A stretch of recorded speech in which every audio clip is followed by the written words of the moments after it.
This week, Mexico announced tariffs on Tennessee whiskey and several other U.S. products.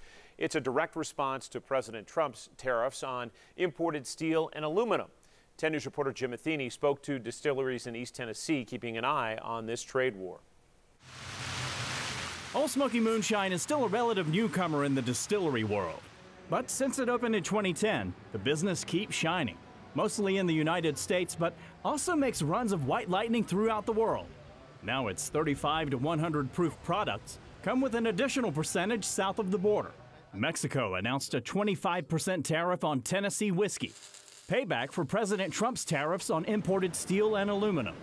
Now, I spoke with Robert Hall. He's the CEO of Old Smoky Moonshine. He says they're definitely keeping a close eye on these international tariffs, but because their product is so differentiated from your basic bourbon or whiskey, they're optimistic international customers will continue to buy, even if it costs another 25%. Along with Mexico, Old Smoky's concerned about possible tariffs looming in Canada and Europe later this summer.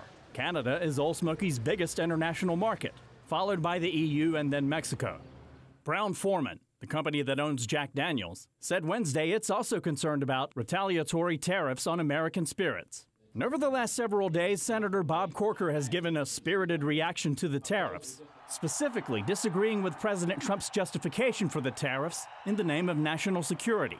Corker tweeted, making national security claims over an economic question harms the people we all want to help, impairs relations with allies, and could invite our competitors to retaliate.